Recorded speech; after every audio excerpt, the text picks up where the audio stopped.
all that we have invented, the symbols in the church, the rituals, they're all put there by thought. Thought has invented these things. Invented the Savior, invented the temples in India and the contents of the temples. Thought has invented all these things called sacred. You can't deny that. So thought in itself is not sacred. And when thought invents God, God is not sacred. So, what is sacred? That can only be understood or happen when there is complete freedom from fear, from sorrow, and when there is this sense of love and compassion with its own intelligence. Then, when the mind is utterly still, that which is sacred can take place.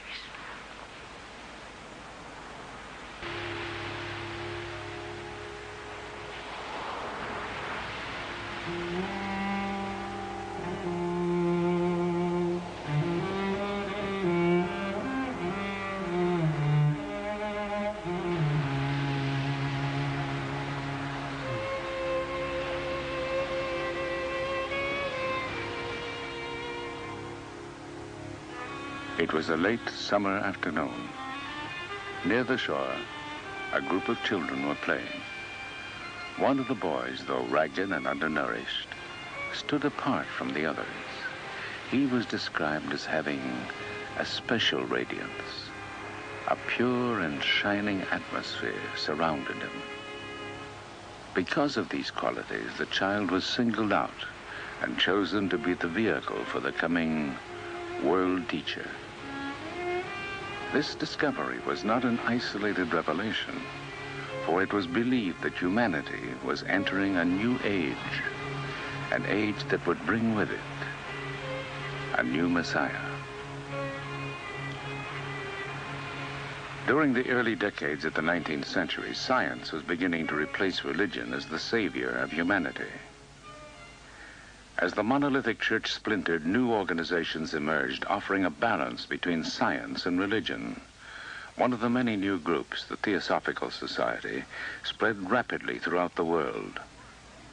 Founded by Russian-born Helena Petrovna Blavatsky and the American Henry Steele Olcott, its objectives were to seek truth in the ancient religions of the East, to investigate the unexplained laws of nature, and to promote universal brotherhood. So attractive were these ideals that by 1881, the Society had become a worldwide institution with over 100,000 enthusiastic members. Helena Blavatsky was a deep student of metaphysical lore and was sought after by those who believed her to possess psychic powers. Derided by some as a charlatan, she was, however, a serious writer, and in 1888 published her greatest work, 2 tremendous volumes entitled The Secret Doctrine. Annie Besant, a young journalist, was asked to analyze the work for London's Review of Reviews. Turning the pages, she was dazzled by what she read. To her, disjointed facts were now seen as parts of a mighty whole, and the puzzles, riddles, and problems of her life seemed to disappear. Within weeks, Annie Besant made a lifelong commitment to theosophy. This sudden step was not out of character for the impetuous Mrs. Besant. She was already well known to Victorian England as an orator, educator, energetic feminist, and a pioneer on behalf of the emerging labor movement.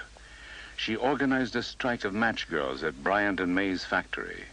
Her sense of social justice led her to become a Fabian socialist along with Sidney Webb, George Bernard Shaw, and Ramsay MacDonald. After Blavatsky's death, Annie Besant became head of the society and the most influential force for the theosophical ideal. It was she who forged Blavatsky's unwieldy philosophy into a popular movement. Many of the world's religions speak of a hero or savior who appears in a time of crisis to help mankind. In The Secret Doctrine, Blavatsky described how such a teacher would define truth in terms suitable for a new civilization. Over the years, this theme had been developing in Besant's mind. By 1900, she was convinced that the time had come for the reappearance of a great spiritual leader. Even now, she was lecturing in India, Europe, and the United States on the coming of a world teacher. Expectations were spreading throughout the society, and thousands thronged to hear her lectures. Charles Webster Leadbeater was another leading member of the society. He and Besant worked closely together and seemed to complement each other, as Alcott and Blavatsky had done years earlier. The year was 1909. C.W. Leadbeater had moved to India and was now living at Adyar, the theosophical headquarters near Madras. Each day he would stroll with a group of friends along the beach on the Bay of Bengal. It was there that the young Jiddu Krishnamurti was discovered. In spite of the child's thin, uncared-for appearance, Leadbeater saw a quality so remarkable that he announced that this Brahmin boy would fulfill the long-awaited prophecy. Krishnamurti was to be prepared as a vehicle for the world teacher.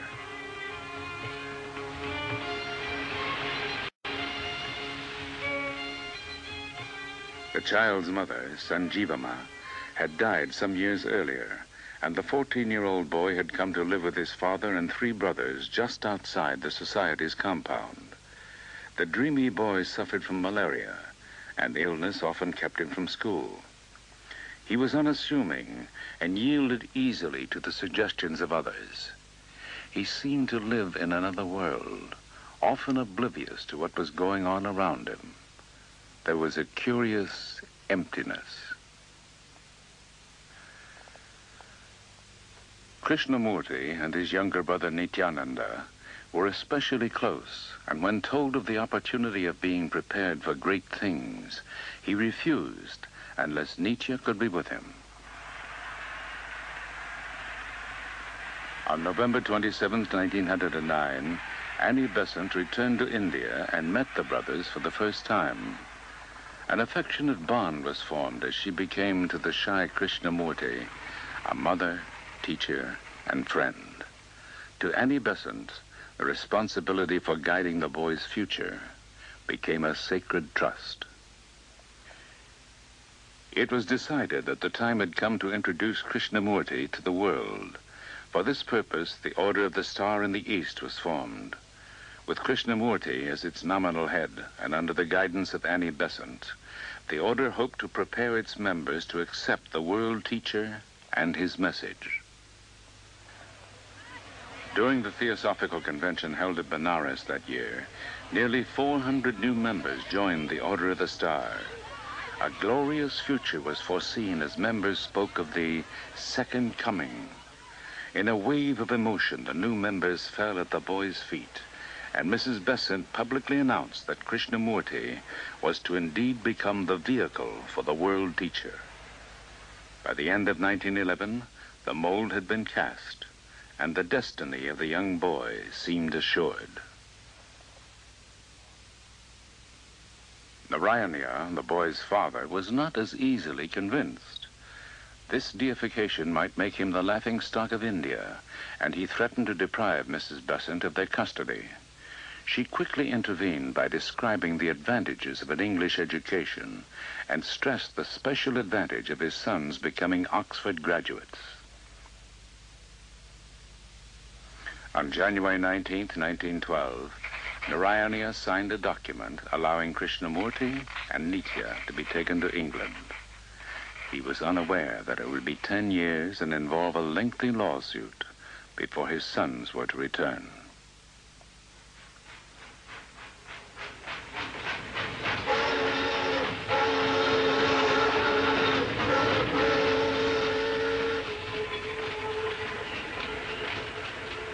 In England, news of their arrival spread quickly, and a large crowd was on hand to greet the party at Charing Cross Station. An English theosophist described Krishnamurti on arrival as an odd figure, with long black hair falling almost to his shoulders and enormous dark eyes, which had a vacant look in them.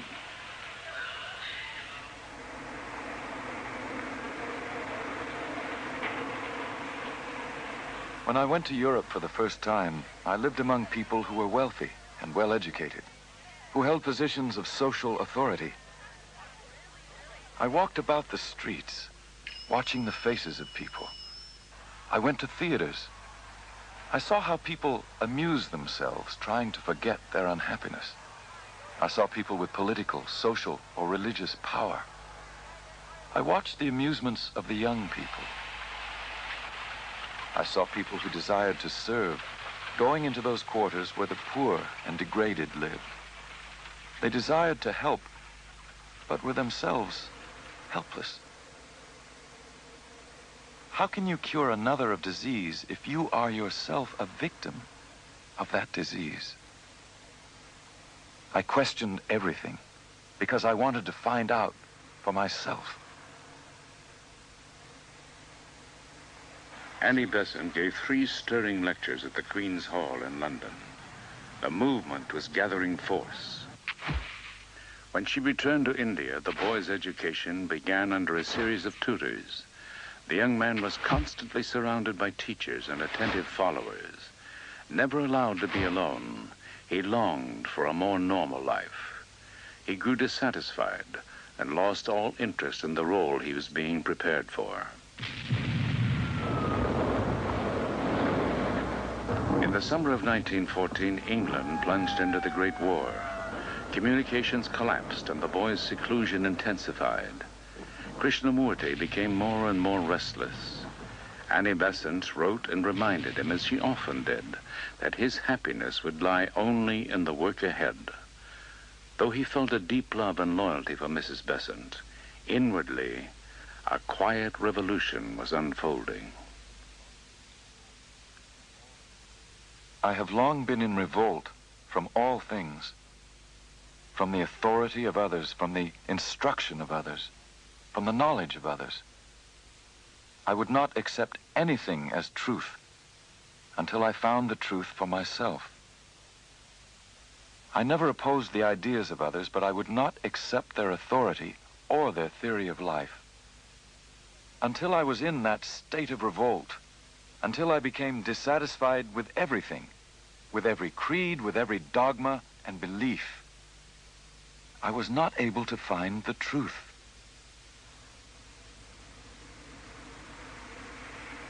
The boys worked hard to pass their college entrance examinations. Nitya had little difficulty, but Krishnamurti was a slow and indifferent student. To everyone's disappointment, it became clear that he would not be accepted by either Oxford or Cambridge. The close of the war in 1918 brought increased activity among theosophists. In India, Annie Besant was deeply absorbed in problems of education and political action. She was in the forefront of the struggle for Indian independence, along with Gandhi and others. But in her lectures, she continued to proclaim the importance of the world teacher and his message for humanity. Krishnamurti was maturing slowly, and after a 10-year absence from his native country, it was decided that his work would begin at Adyar. In late December, the brothers arrived in Bombay. For Mrs. Besant, the long-awaited day had finally come as the 2 brothers, who left as boys, returned as men.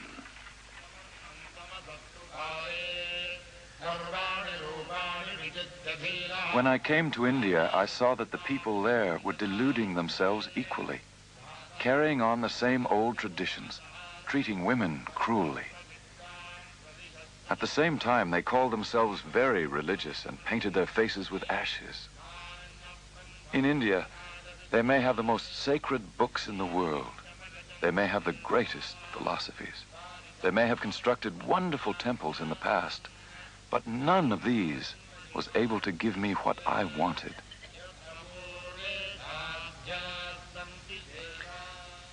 As head of the Order of the Star, the shy young man plunged into his work. He wrote numerous books and articles for Star publications. There were lectures to give and meetings to attend. The brothers undertook a heavy schedule, speaking in India, England, Australia, and Europe. These travels became a heavy strain on Nietzsche. He became ill and was diagnosed as having tuberculosis. California was suggested as having a healthful climate for consumptives and an ideal place for recovery. In the summer of 1922, the loan of a small cottage in the Ojai Valley brought the young men to America for the first time. Writing to Mrs. Besant, Nietzsche described their new surroundings. In a long, narrow valley of apricot orchards and orange groves is our home, and the hot sun shines day after day to remind us of Adyar. The Indians call our valley the Ojai, or the nest, and for centuries they must have sought it as a refuge. For a time, Nietzsche seemed to recover, but perhaps best of all, they were alone. Privacy had been a luxury denied them since childhood, but now in the silence of the valley, Krishnamurti had an opportunity to be with himself. He walked alone in the hills, climbing through orange groves and scrub brush. As the days passed, a strange uneasiness seized him. He became ill and complained of intense pain and suffocating heat. There were periods of unconsciousness as the strange process reached its peak. Agitated and feverish, he insisted on walking alone, but was urged instead to rest under a young pepper tree that stood near the cottage. It was there, in the stillness of the night, that a transcendent event took place that shook his life to its foundations.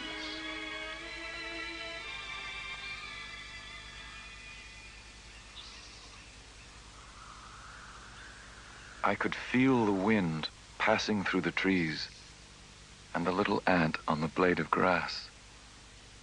I could feel the birds, the dust, and every noise was a part of me. I was in everything, or rather everything was in me. I was supremely happy, for I had seen. Nothing could ever be the same. I have drunk at the clear and pure waters of the fountain of life, and my thirst was appeased. Never more could I be thirsty. Never more could I be in utter darkness. I have touched the compassion which heals all sorrow and suffering. It is not for myself, but for the world.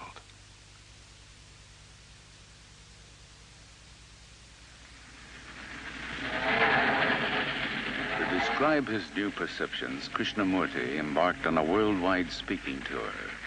The change was unmistakable.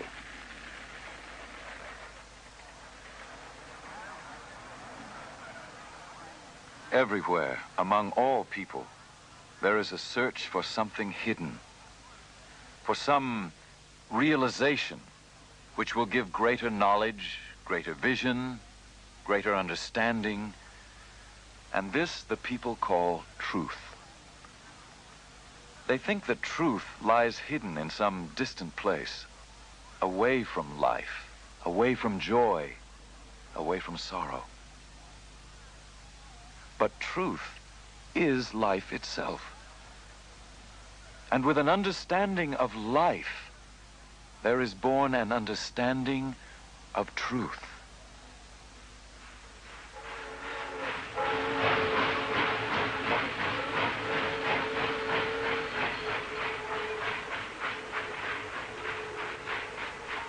While traveling, a sudden hemorrhage brought back fears for Nietzsche's health. He was weak in high fever and racked with coughing. It was decided that the brothers should again return to the dry climate of the Ojai Valley. Once in California, Nietzsche seemed to improve, and when Mrs. Besant cabled asking that Krishnamurti come to India for Theosophy's Jubilee Convention, he reluctantly agreed. The bond between the brothers had grown stronger than ever. There was unquestioning faith that Nietzsche was essential to the work ahead, and because of this, his life would be spared. While en route, a cable arrived saying that Nietzsche had influenza. A later wire read, "Flu rather more serious. Pray for me." On the 13th of November, as the ship entered the Suez Canal, a telegram arrived announcing Nietzsche's death.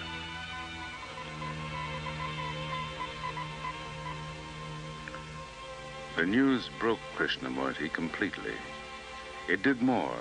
His entire philosophy of life, the implicit faith in the future, and Nietzsche's vital part in it all, appeared to be shattered at that moment.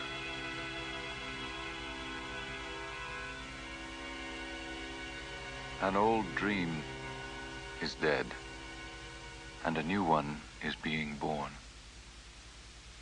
A new vision is coming into being, and a new consciousness is being unfolded. I know now with greater certainty than ever before that there is real beauty in life, real happiness that cannot be shattered by any physical happening, a great strength which cannot be weakened by any passing events, and a great love which is permanent, imperishable, and unconquerable. By the time he reached Madras, his face was quiet and radiant. The Jubilee Convention of 1925 celebrated 50 years in the life of the Theosophical Society.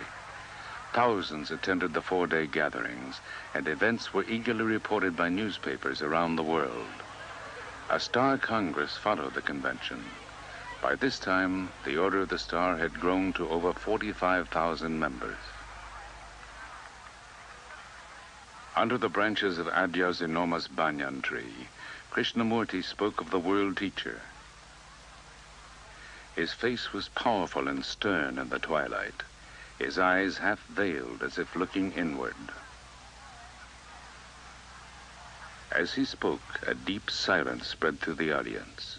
Some felt they saw a light envelop him, and many believed they were in the presence of the Messiah himself. The young man was becoming the focus of deep divisions. While thousands accepted him as the world teacher, others were disturbed by the adoration and attention given him. In the Netherlands, some years earlier, the Baron Philip van Pallandt had given his ancestral home, the Castle Erde, to the Order of the Star. 5,000 wooded acres surrounded the 18th century buildings. The castle had been transformed into a meeting place where small groups gathered yearly.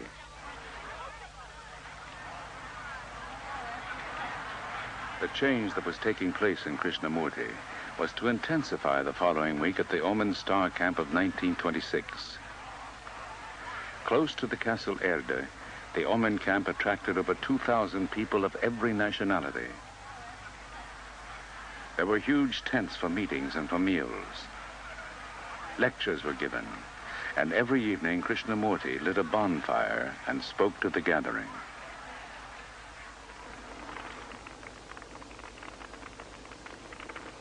In order to be happy, need we have religions? In order to love, need we build temples? Truth cannot be found in the dark sanctuary of temples, nor in the well-lit halls of organized societies. Neither can it be found in books, nor in ceremonies. Go down to the sea where the breezes are blowing and the waves are breaking over each other. You want to gather and bind all that beauty into a narrow temple. Do not allow your mind or your heart to be bound by anything or anyone. If you do, you will establish another religion, another temple. You must not create little gods and worship at little shrines. Who wants to worship by the light of one candle? when you can have the sun?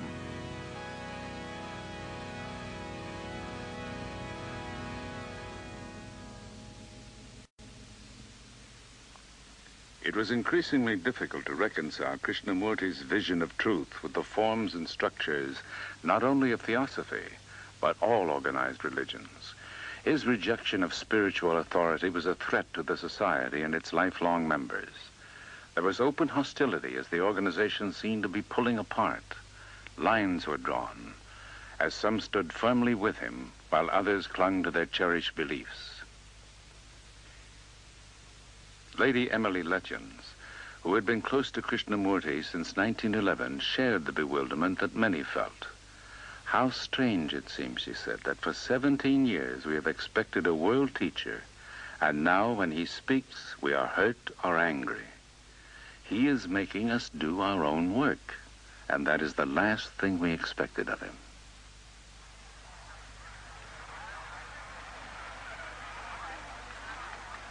In May of 1928, the first Ojai Star Camp was held under the evergreen oak trees of Southern California.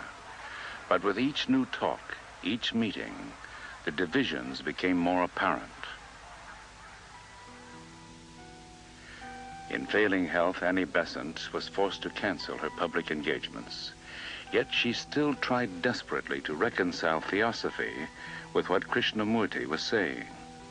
She quoted ancient Hindu scriptures saying, "All paths lead to the same spiritual goal." But in spite of her efforts, the divisions widened. There were no gentle platitudes. There was to be no uniting of existing religions. Ceremonies and organized religions, he said, were a hindrance, a distraction from the truth. He offered no method. There were no steps to follow, no system that ensured spiritual progress. His vision of truth was absolute.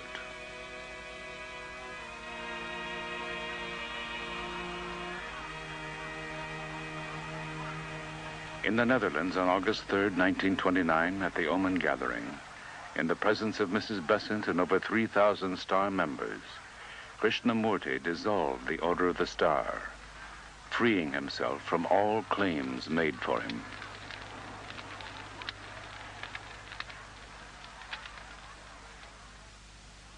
I maintain that truth is a pathless land, and you cannot approach it by any path whatsoever, by any religion, by any sect. That is my point of view, and I adhere to that absolutely and unconditionally. Truth, being limitless, unconditioned, is unapproachable by any path whatsoever. It cannot be organized, nor should any organization be formed to lead or coerce people along any particular path. If an organization be created for this purpose, it becomes a crutch, a weakness, a bondage, and must cripple the individual and prevent him from the discovery of that absolute, unconditioned truth. You can form other organizations and expect someone else. With that, I am not concerned. My only concern is to set man absolutely and unconditionally free.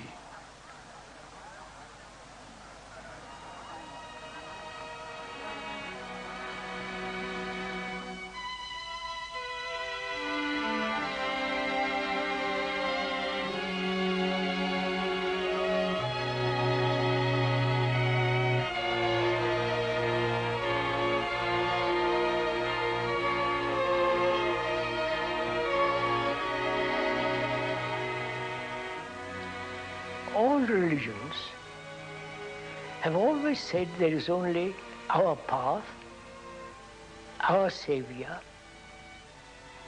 our system, our belief, our rituals, and only through those we will find salvation. This has been the constant song of all religions.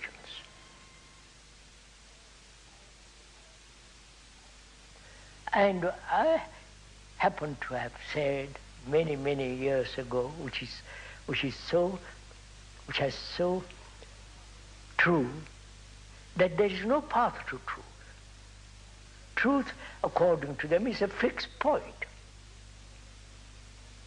And if it is a fixed point, you can have as many paths as you like. But if it's not a fixed point, it's a living thing, moving. Movement in the sense in the world of no time, which is a different matter. Naturally, there's no path to it. But you see, we don't want such a dangerous outlook. We want everything fixed. We want every object to be final.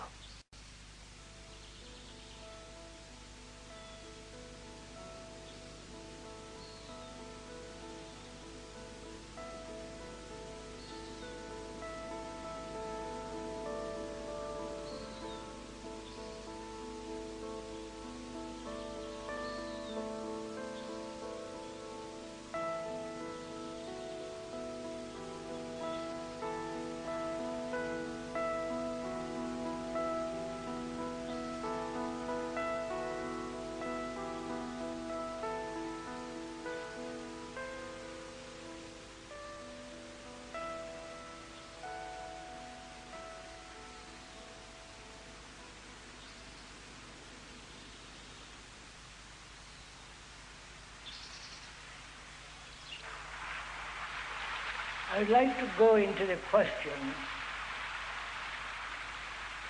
of what does it mean that a human being should bring about a deep, profound change in himself. We're asking, is it possible to bring about a fundamental psychological revolution? Deep, abiding, irrevocable change, transformation. One has lived as a limited, contained, narrow individual. And it's very, very difficult to see the truth that you are the rest of mankind. That in you is the whole of man. That is, you as a human being is part of the world. You are the world. Not an idea, not something that's intellectually has been put together by reason and you say, yes, quite right.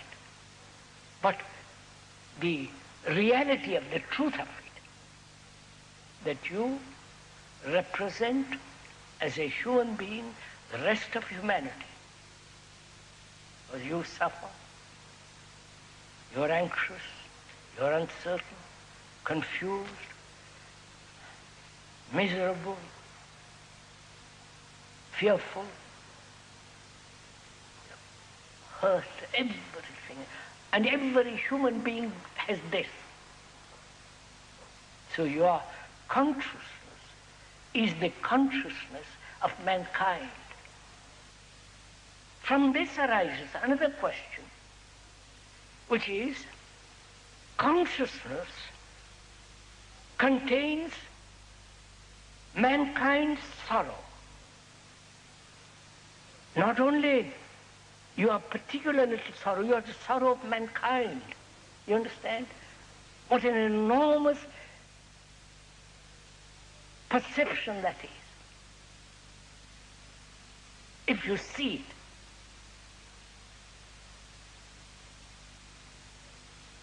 That your sorrow is not yours, it's the whole of man, of mankind.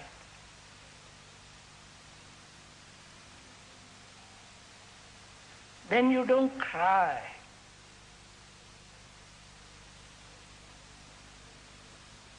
then you don't shed tears about your little wounds, your little failures, your little anxieties and so on. Now, is this possible for sorrow to end? If there is the ending of sorrow in one human being, who is the representative of all humanity, that ending affects the whole of consciousness of man. Don't accept what we are talking about. Find out, test it. That means you have to be free to observe.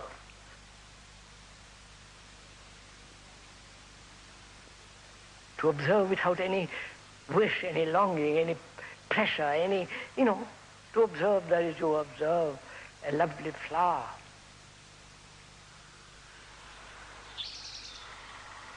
I wonder why human beings throughout the world don't see this simple fact that you cannot possibly have peace on earth if you are nationalistically divided.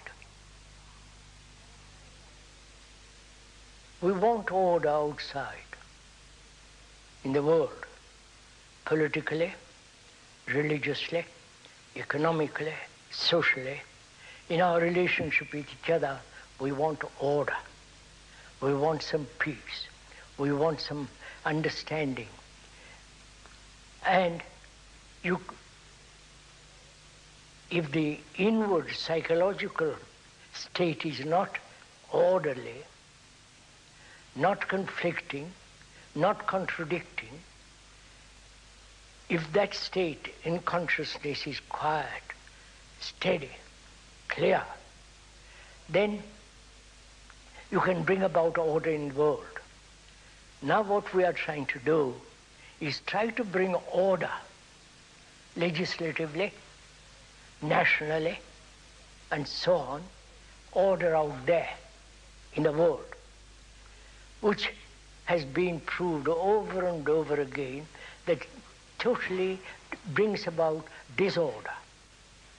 That's why we are saying, I'm saying, that without inward order, that is inward order in consciousness, which is in a mess, which is in a contradiction, without bringing about order inwardly, psychologically, you cannot possibly have order outwardly. And the crisis is there. Within the crisis, national, economic, social, and so on. The crisis is not out there. The crisis is really inward. And we are unwilling to face that.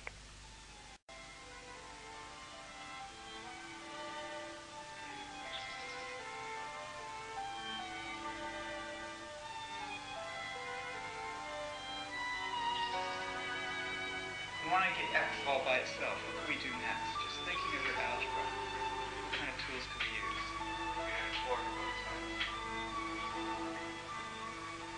Okay, that's fair enough. What can we do? But see, we still have the sex term here. What are we going to do with it?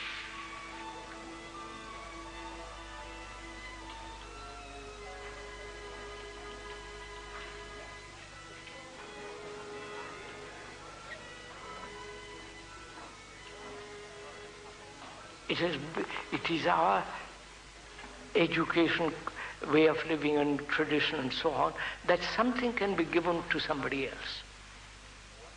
Jesus can give you salvation, or a guru can save you, or your wife can help you.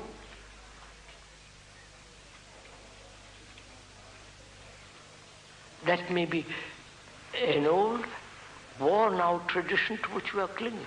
That may be a wrong approach altogether. You have understanding, and I haven't got it. And you are conditioned, you are conditioned in the idea that you can give it to me, right? That may not be the fact at all.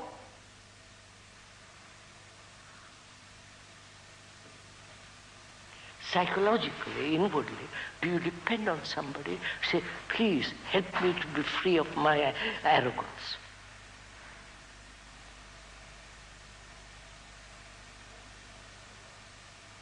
Or in your relationship, you see the arrogance in you, it's gone.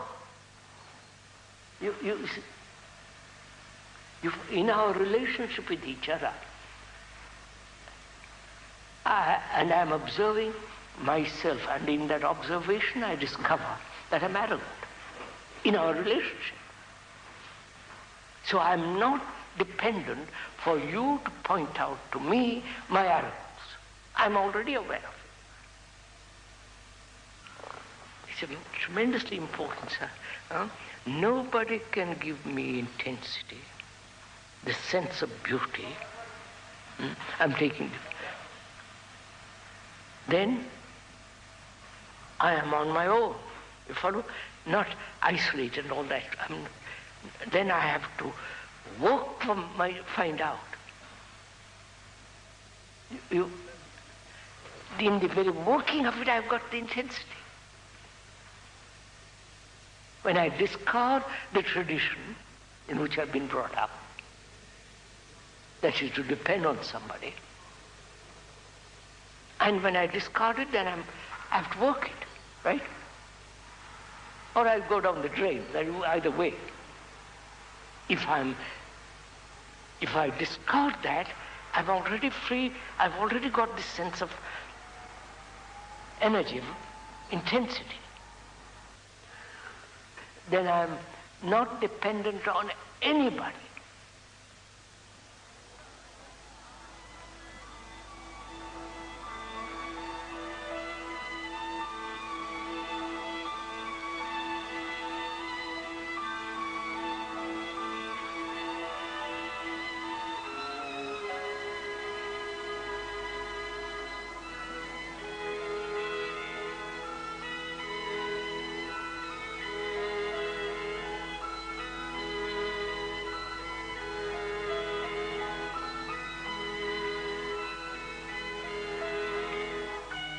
Can I observe myself through relationship? Can I know myself fundamentally, basically, all the reactions, all the nuances, the subtleties of myself in relationship? Now, one's relationship with another is based on memory, right? Would you accept it? On the various images, pictures, conclusions I have drawn about you and you have drawn about me. The various images that I have about you, wife, husband, girl, a boy, or a friend, and so on. So there is always image making, right? This is simple, this is normal, this is actually goes on. When one is married or lives with a girl or a boy, every incident, every word, every action creates an image. No? Are we clear on this point? Don't agree with me, please. I'm not trying to persuade you to anything. But actually, you can see it for yourself. A word is registered. If it is pleasant, you purr. It's nice. If it is unpleasant, you immediately shrink from it. And that creates an image. The pleasure creates an image. The shrinking, the withdrawal creates an image. So our actual relationship with each other is based on various subtle forms of pictures, images, and conclusions. So when there is an image like that, she has and you have, then in there is division. And then the whole conflict begins. Right? Where there is division between two images, there must be conflict. Right? The Jew and the Arab, the Hindu, the Muslim, the Christian, the communist, it's the same phenomena. It's a basic law that where there is division between people, there must be conflict. The man may say to the woman, or the woman may say to the man, I love you, but basically they are not related at all. Then the factor arises, can all this image-making tradition, desire for all that end without a single conflict? You understand my question? Are you interested in this? What will you pay for it? That's all you can do. By paying something, you think you'll get it.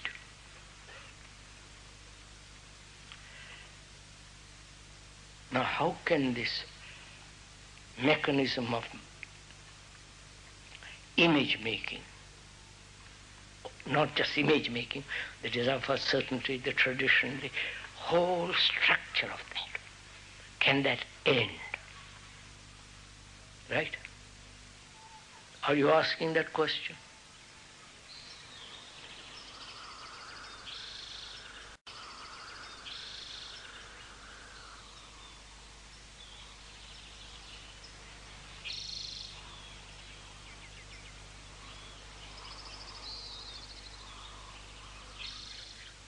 Who is there to tell you what to do? See, when we are children, the parents tell you what to do.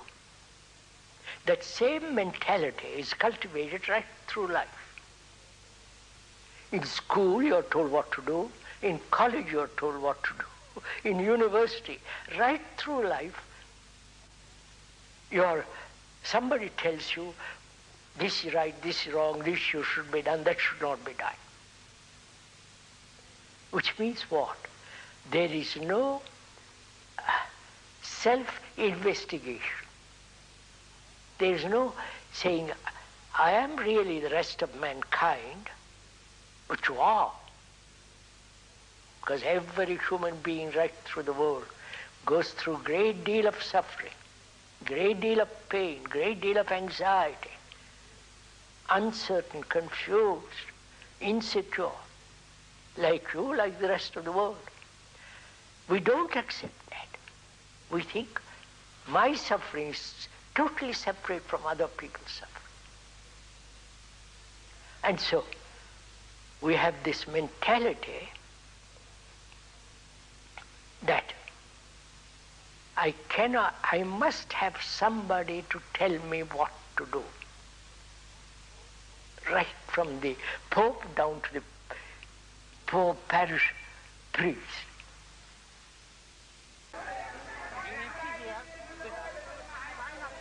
Really, one should ask a question, why human beings, though they have extraordinary knowledge, and yet nobody is willing to change?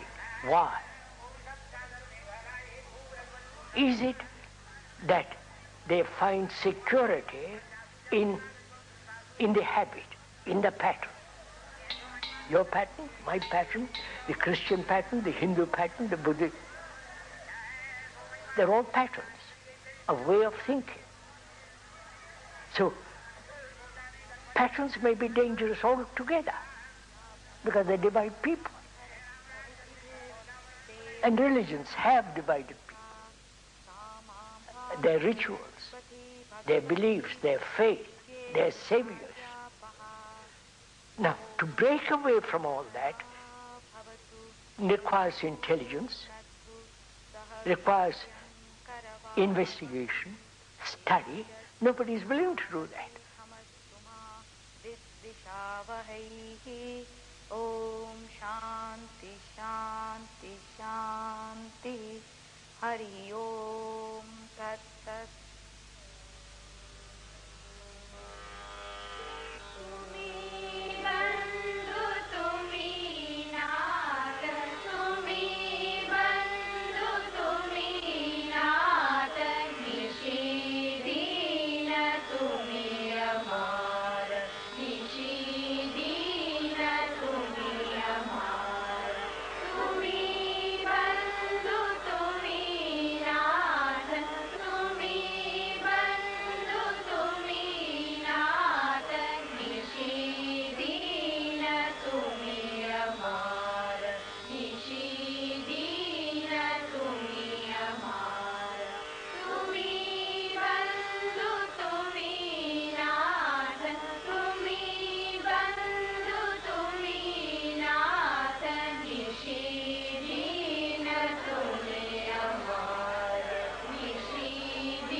From childhood, we are taught comparison. We say you must be as clever as your brother. Or in school, you get better marks than somebody else. So you're always being compared, and you learn to compare, don't you? I say, don't compare yourself with anybody. Right? You ever heard that? Right? Now, why do you compare? To find out who's better. Huh? To find out who's better. To find out if you're better. That is, you compare yourself with her. She's much more intelligent, more bright, more clever, and so in comparing yourself with her, you become dull. Huh? Yes. Huh? But if you don't compare, are you dull? No, you just listen carefully. In examinations, in schools, all through life they're comparing. Tell your teacher, don't compare.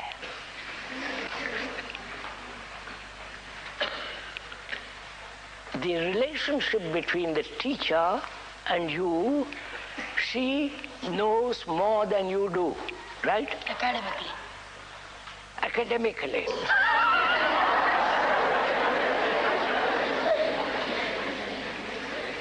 By Jove.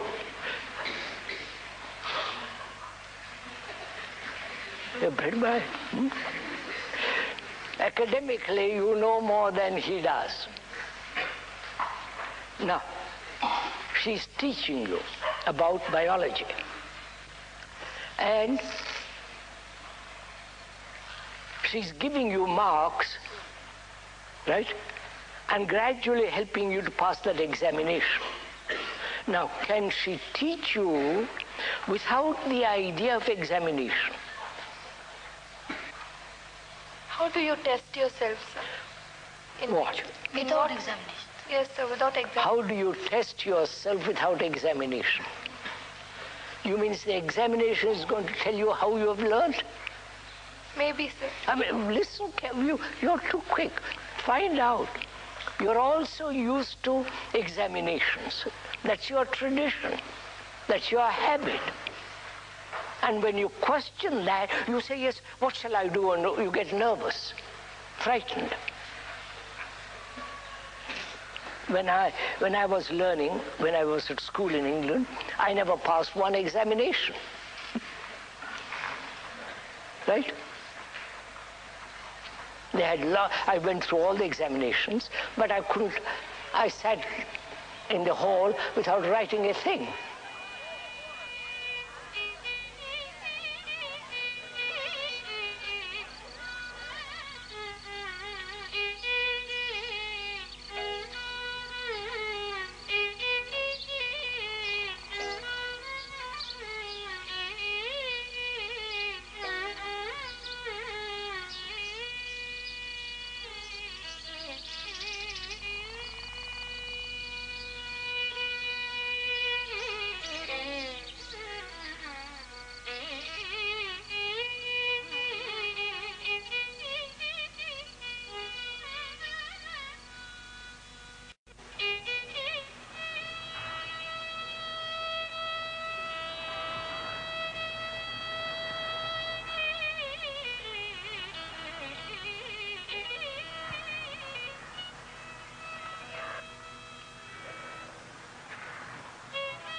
Are you interested in all this? What do you consider is life? Your life. What is your life? What is that life that you daily live? Dependence, attachment, pain, annoyance, anger, irritation, sorrow. You know all this, don't you? This is your daily life. Going to the temple and doing some kind of noise with the bell and doing puja, doing yoga. That we say that is our life. Then what do you mean by a religious life? You tell me. What does religion mean to you? The word religion means to gather all your energy. That's all they mean. You understand, sir? To gather all your energy to inquire, to find. Right? Would you... Not all the nonsense of temples, rituals, and all this either, sir. What you put on your head. You see how you all agree? The meaning of the word. That means gathering every particle of energy that you have to inquire into what is truth and what is reality, to inquire into what is meditation, to inquire into why human beings live the way we are living, to inquire if there is an end to sorrow, to inquire into what is love, whether one can live without any effort, and control all that is implied in that word. A religious life implies being a light to yourself,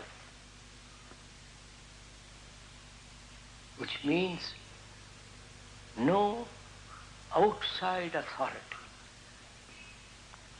We are talking about having no spiritual authority, including me, the speaker.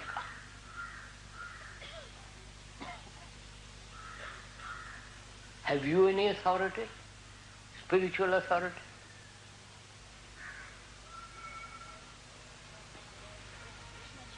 You have had various Guru Mahatma, Mr. Gandhi, and so on, all the way from the 6th, 5th, 4th, 3rd century, down to the present. And where are you, having been led for these thousands of years? Where are you? Or you want to be still led?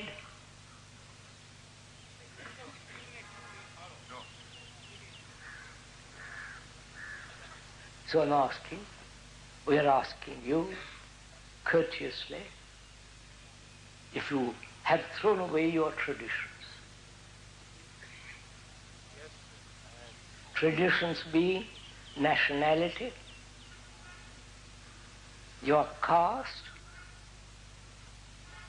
your beliefs, your rituals, going to the temples, all that. Have you thrown it away? No? No. Then how can you find out what a religious life is when you are blind?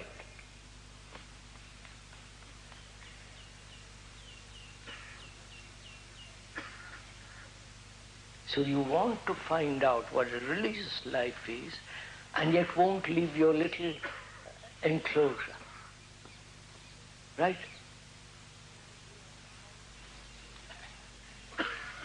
You are tied to your tradition, and you want to inquire into something that demands a mind that is capable, a heart that can really love. Without that, freeing yourself from your tradition, your culture, your belief, how can you find out anything? You can repeat what the Gita said, or the Upanishads, or some other book. What value has it? I was told the other day, some of the gurus now give lectures or talks on Gita. Is that right? Yes. And there are hundreds and thousands go and listen to it. What value has it? What are we all playing at, sirs?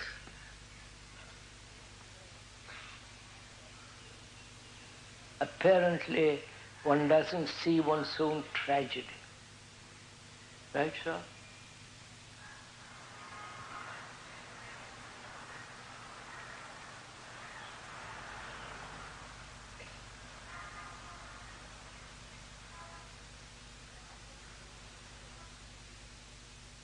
Psychologically, why should I accept what somebody else says?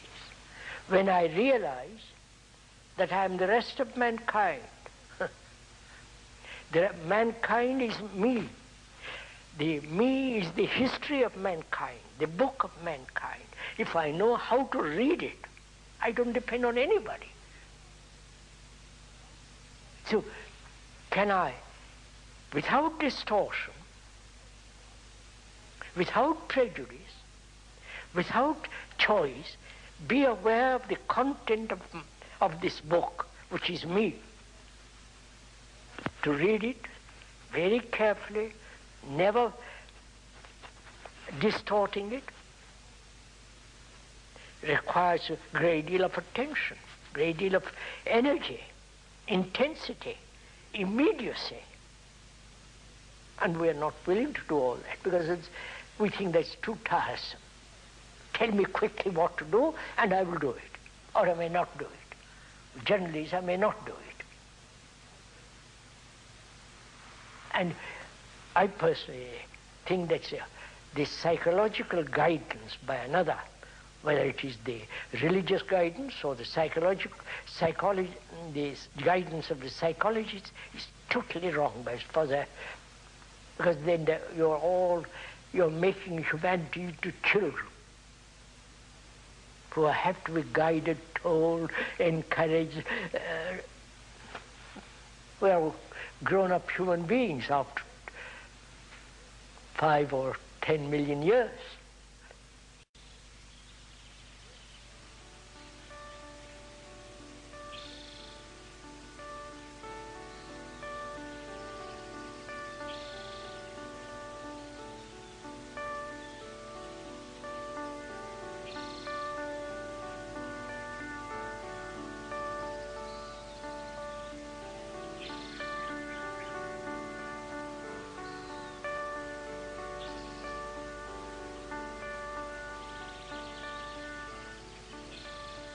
through negation of what is not, the positive exists. That is, love is not desire. Love is not pleasure. Love is not a remembrance. It is as strong as death, as vital as life. Now, love is not jealousy. Now, can one be free of jealousy? Where there is love, there is no ambition. Where there is love, there is no authority. Where there is love, there is no possession, attachment. Now, if you intelligently observe logically that is not, and you put it out of your psychological system, then the other flowers. But it's a perfume of its own. But when you begin to describe what it is not. So the verbal explanation, the verbal measurement of what love is destroys what love. And you see, love can only exist when there is no suffering. Suffering is personal. Suffering is also global. Man has suffered endlessly. And he tries to combine that suffering with what he calls love. And so there's always this contradiction, this duality. Whereas if you deny all that is that which is not love, then the other thing has its immense beauty, great strength and vitality of its own.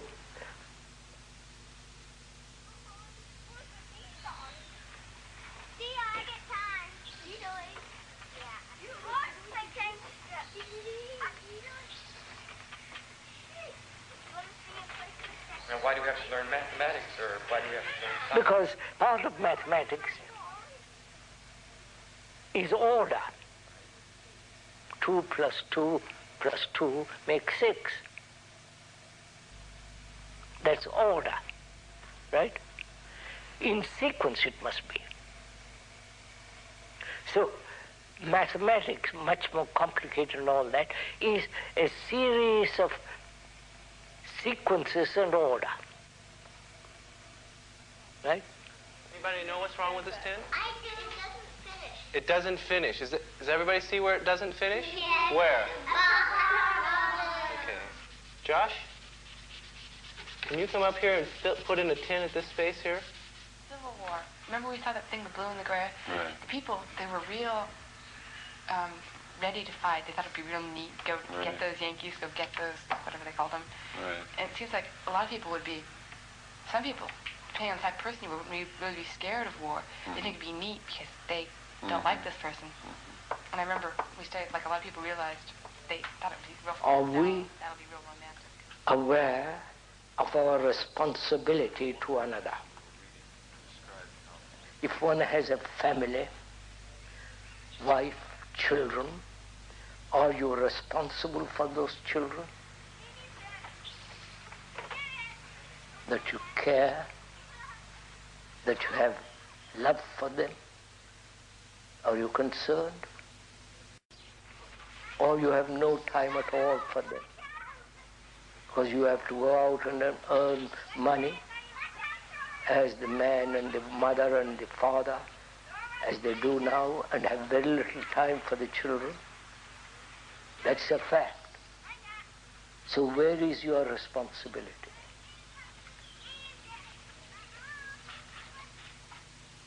The family is breaking up in this country, right? Divorce after 2 or 3 years of sexual relationship with a man or with a boy or a girl, it breaks up. Another relationship is formed. Children may be born out of it, but there is a divorce. So gradually This word responsibility is losing altogether its meaning. Please do pay attention to what we are saying. There is feeling of responsibility and feeling responsible for. You see the two different things. That is, one feels responsible for this grove, for this beautiful place, or you feel responsible. When you're walking down the road, you feel responsible to pick up a piece of paper that's been thrown down. You feel responsible. So you're wherever you are responsible for everything around you. But if you are merely responsible for this one little thing, it becomes that responsibility assumes a very narrow, rather shoddy little meaning.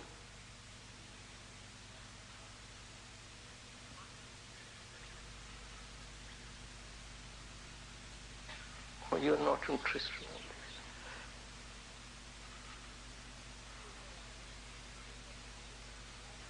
So one asks, what are you interested in?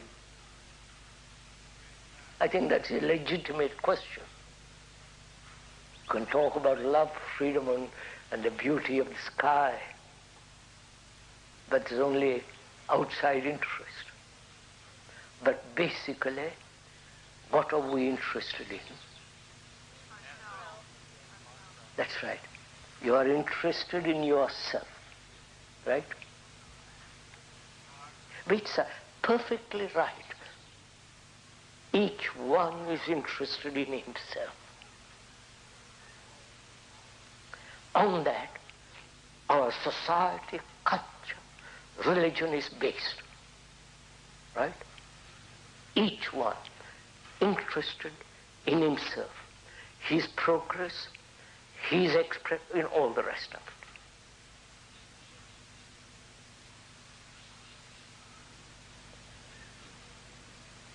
Do you, as a human being, realize that we are all one, basically? Not as an idea, but as a fact.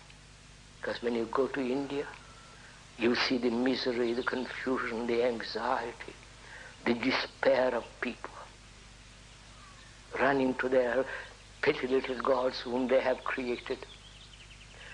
You come to Europe, it's exactly the same thing. They have God, they have Jesus, they have Christ, they run, you follow? You come here, it's exactly the same. Yes, you understand, sir?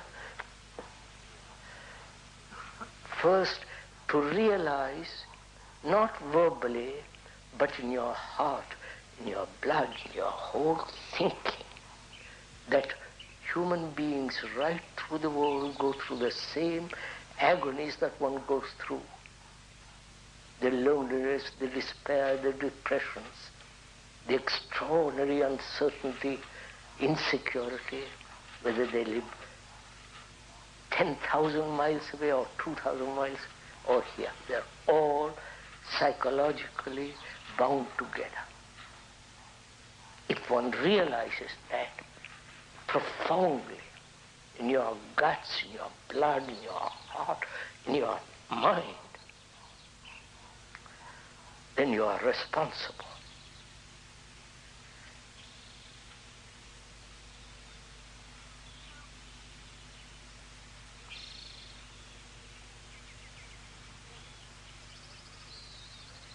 You've heard all this, you as a human being. Why don't you change? What prevents you? If each one of us asked that question, not verbally or merely intellectually as an entertainment, but ask that question most seriously and deeply, what's your answer?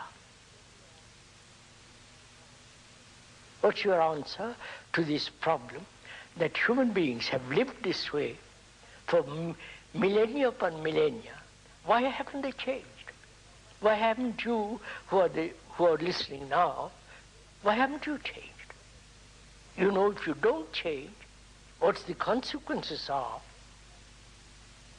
You'll be nationalistic, you'll be tribal, insular, isolated, and therefore having no relationship globally, fighting, building up more and more armaments, destroy each other. Now, why don't you, if you are at all serious in this matter, why don't you ask yourself that question? Why am I, a human being who have been through all this, why haven't I changed? What would be your answer? Either you are not serious, you want to live a very, very superficial life, and that superficiality temporarily satisfies you, or you really don't care. As long as you have immediate pleasures, immediate satisfactions, you really don't care. You don't care for your children if they are murdered. If you really have no deep love, affection for them, if you had, you would prevent all wars. So apparently, none of these things mean anything to you. All probably you are so deeply conditioned psychologically. Of course, we are biologically conditioned, that's a different matter altogether. But psychologically conditioned, and one is not aware of it. And you can, unless that there is freedom from that conditioning, you will go on this way. After all, life is one global unitary movement. So in the same way, our consciousness is common to all mankind. Now, if I radically change, surely it affects the rest of the consciousness of man. Now, why don't you change?